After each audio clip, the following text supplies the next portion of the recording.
pong 113 na ralihista na naaresto ng PNP, sasampahan daw po ng patong-patong na kaso. So ang tanong, maisasalba kaya ito mga kababayan ng mga nag-impluwensya po sa kanila? Ito, pakinggan po natin.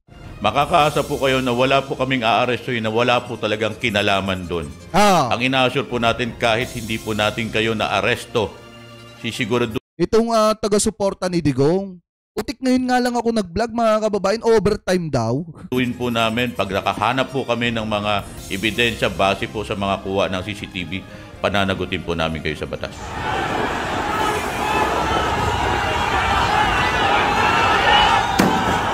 Ganito ang nangyaring gulo kasabay ng anti-corruption protest kahapon sa iba't ibang lugar sa Metro Manila.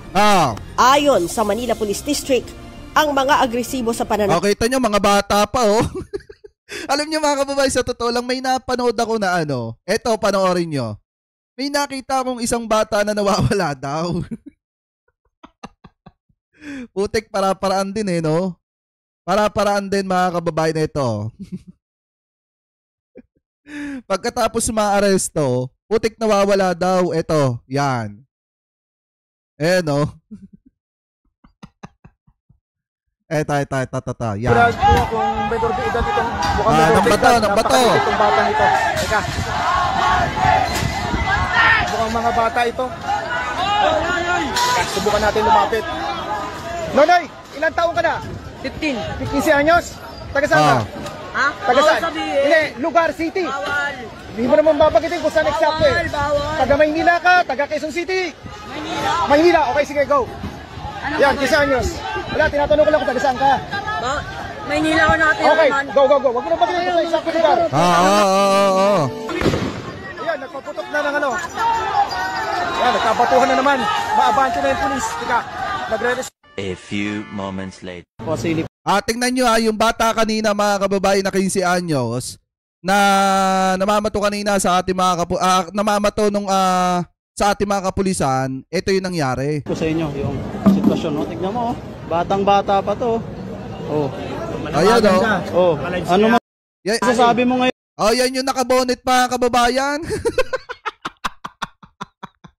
Yan yung nakabonet. Nawawala. Ilan taong ka na? Nawawala. Nawawala. Akala ko. Saan yung kasama mo? Sama kasi. Nawawala. So, punta ka muna sa kapulisan natin, ha? So, kung kaninong anak to, kung nakikita ninyo, puntahan lang doon sa atin sa istasyon. Sinama ng QA. Ngayon, wala na. Naiwan yung, tininiwan. So, ito nga, sinasabi ko. Galing, no? Uli pero hindi kulong. Yun kasi yung bata kanina na nakabonet mga kababayan. Na nambato do sa ating mga kapulisan. Tapos nung nahuli ng mga kapulisan, sinabi na nawawala daw siya.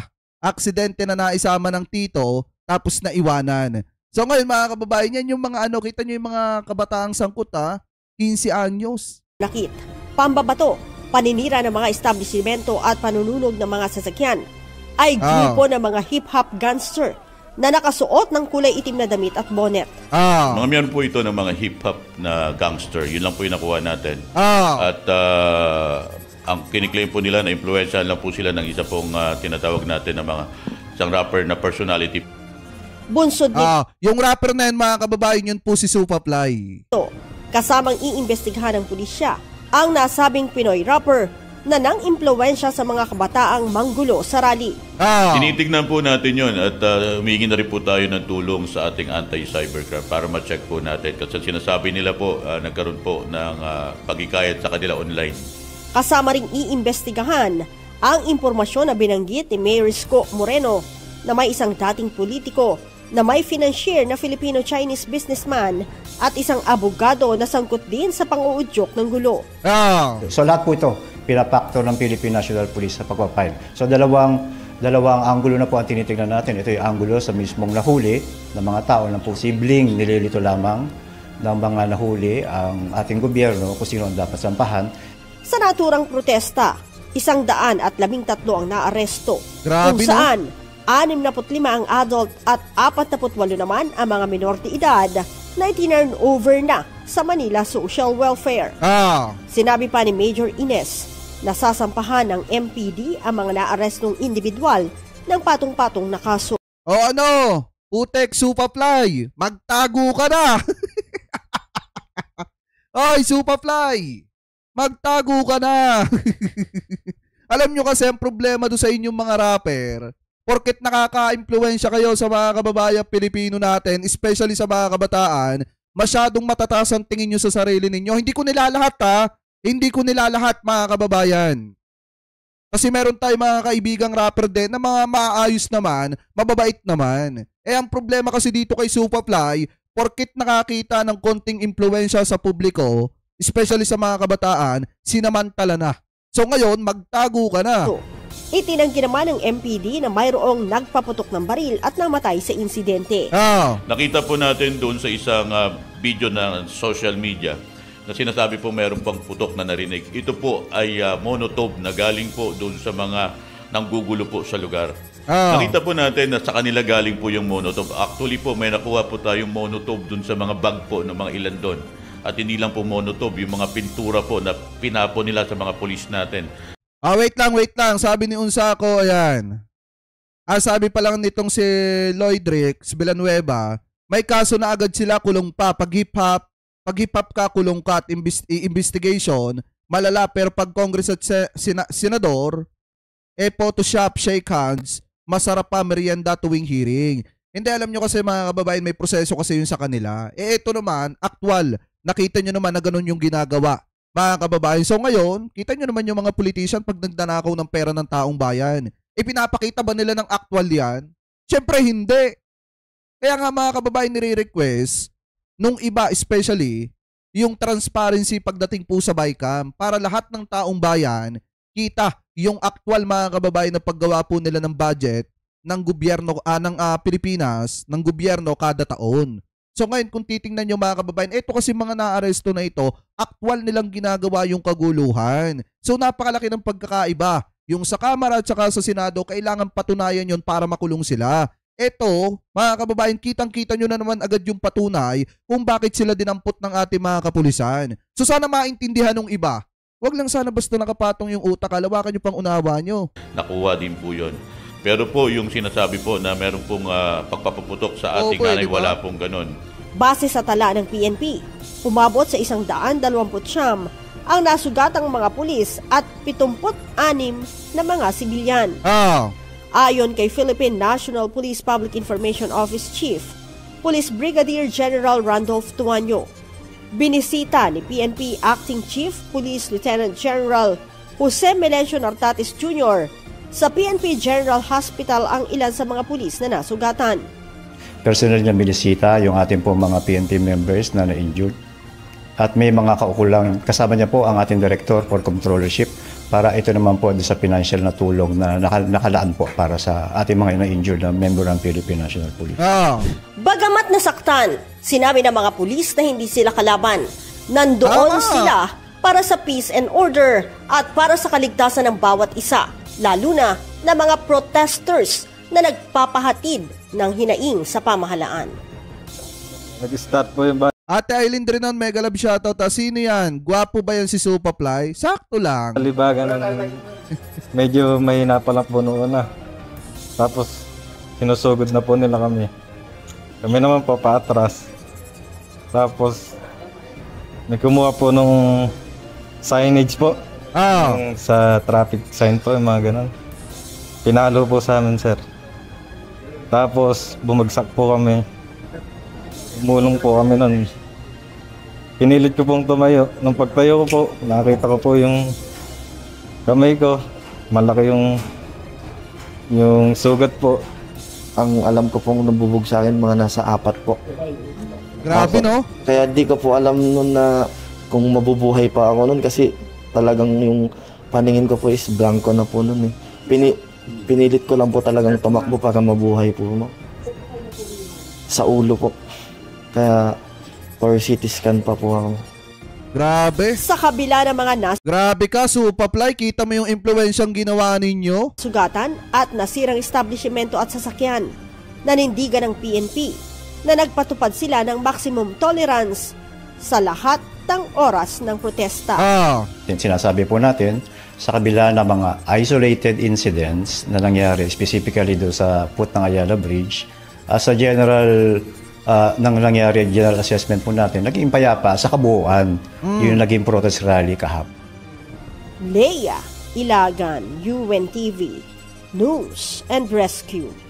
Diyos ang aming sandigan, serbisyo publiko ang aming pinahahalagahan. Tsaka alam nyo pa mga kababayan, yung isa pa na nangyari po na pinakamatindi dito.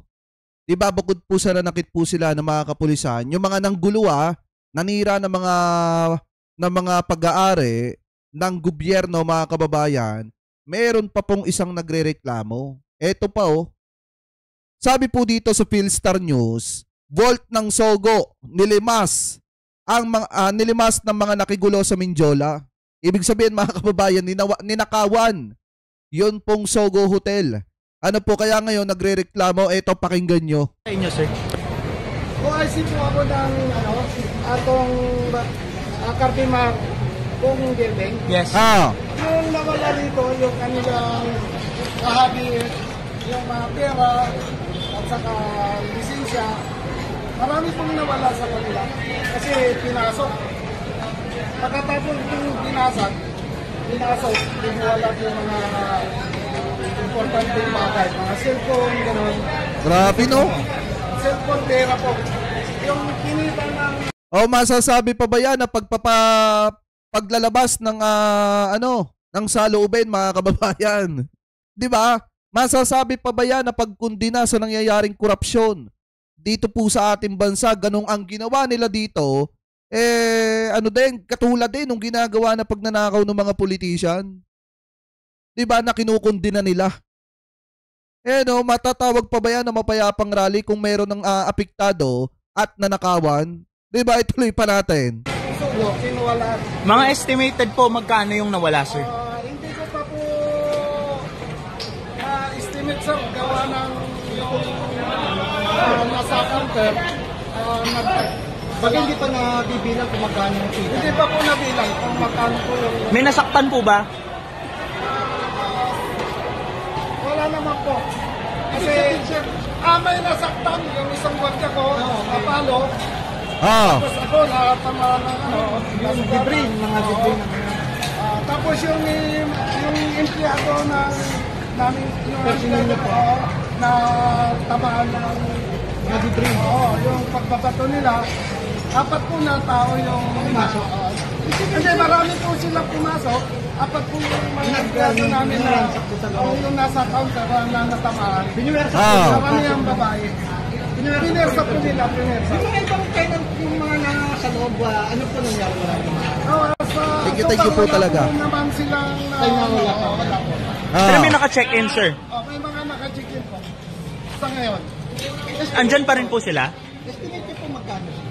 Hindi ko po ma-kaisa kung magkano po yung nawala. Sinaktan po yung mga person. Nagbabata sila. Bino? Ang masaklap dito yung mga naka-check-in mga kababayan, no? Nagtatakip na mukha paglalabas Tingnan nyo Biruin nyo tong ginawa ng panggugulot perwisyo ng mga ito. Hindi lang mga kababayan yung Sogo ang pinerwisyo po nila Pati yung mga mga kababayan. Pati yung mga naka-check-in doon. Kita nyo paglalabas nagtatakip ng mukha. Ito. Ito. Pero ayan nakayuko mga kababayan Sa inyo, sir. Di ba? Alam niyo sa totoo lang yung mga kawatan na yan, grabe yung ginawa nila, sinamantala nila yung rally. Para Para magawa nila yung mga maiitim nilang bala. Kita nyo, nagkaroon ng matinding nakawan dito. Hindi na po matatawag na pagkundi na yan doon sa nangyayaring korupsyon mga kababayan sa ating bansa. Kung hindi, na yan mga kababayan, may personal interest na yan. Hindi pa sila nakontento sa mga perang ibinayad sa kanila, nanggulo pa sila, nagnakaw pa sila.